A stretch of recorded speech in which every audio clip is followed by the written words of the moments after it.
dami-daming problema. Yun yung unang ginawa. Ay, sus, Philippines, what is happening to you? Unang-una gusto kong mag-sorry dahil hindi ako nakapag-upload ng mga video nitong 2 weeks. Dahil sobrang busy ko na sa school. At dahil may school na ulit ako, nag-LRT na ako parate. Yun ang pag-uusapan ko dito sa video na to. LRT natin. Kung estudyante ka, nakagaya ko, or nagko-commute ka papunta sa school, sa trabaho, siguro makakalit kayo dito sa video na to dahil ito lang talaga yung mga napansin kong problema pag nag-LRT ako. Number 1. Yung ticketing system. Yung ticketing system, okay na para sa akin.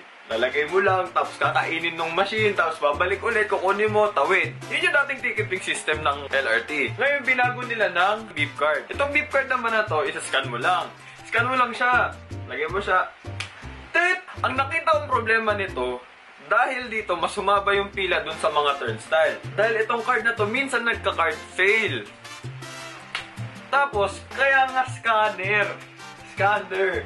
Nilalagay ko siya dito para hindi ko na ilalabas-labas ulit. Nakalagay na dito. Pag skinan mo, hindi masascan dahil may plastic. Ano ba? Beep card. Bakit? Number 2. Mga taong hindi marunong pumila. Yeah! Tayong mga Pilipino, ba't di tayo marunong pumila? Bakit? Ba't ganun? Gets ko, may mga senior citizen, may babae, may mga babaeng buntis, may mga disabled. Sige, pag sumingit sila, papadaanin ko sila. Pero iba, wala namang pero sumisingit. Kaya na pa ako nakapila dito para bumili ng ticket, tapos singit ka? Ano yun? Bakit tayo mga Pilipino, hindi talaga tayo marunong pumila? Wow!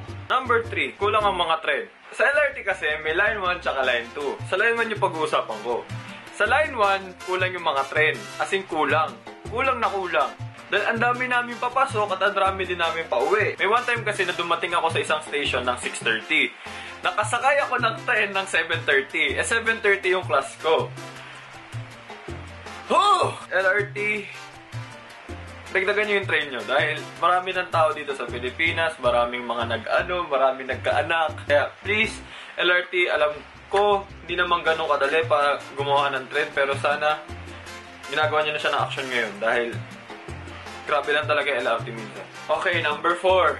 Mainit na aircon. Ang aircon, tinawag para lumamig ang isang kwarto o kung ano man yung pina-aircon mo. Bakit ganun sa LRT, naka-aircon na nga, mainit pa rin? Ngayon, wag mo sabihin na dahil siksikan kaya mainit. May mga tren ako nasakyan, siksikan na kami, halos magkahalikan na kami nung katabi ko. Ang lamig pa rin, as in malamig. Pero ba't ganun yung ibang tren? Walang aircon. Binubuksan ng mga tao yung bintana para lumamig. O ano yung ikinatuyo mo pagpasok ng tren? Yun yung ikinabasa mo naman paglabas. Grabe naman. Haggard na haggard ka na pagpasok mo sa school. Ano ba? Tren? Ano? Sapat naman yung binabayad namin. Bakit hindi sapat yung serbisyo? Bakit? LRT! Ay, LRT. Alam ko, hindi madali. Pero, please, gawan nyo na action at yun. Salamat sa pagkano. And yun lang, bago ko tapusin tong video na to, gusto ko lang mag-hi sa mga tao and sorry kung uminit yung ulo ko dito sa video na to, pero LRT. Gusto ko mag-hi kay Eman Ramirez. Hello, Eman. Gusto ko rin mag-hi kay Luisa Lintol. Hello, Luisa Lintol. Hindi ikaw si Luisa, no? Luisa Harris. Hindi naman, no? Lagot ka kay Luisa. Gusto ko rin mag-hi kay Jella Lenyada. Hello, Jella. Gusto ko mag-hello kay Lea Gerodjas. Or Gerodjas. Sorry kung mali yung pronunciation ko. So, hi, Lea. Napakita kita sa The Voice. Gusto ko rin mag-hi kay Kyle Bantay. Hello, Kyle Bantay. Bantayan mo family mo and be a good kid. Basta bantayan mo sila, Kyle Bantay.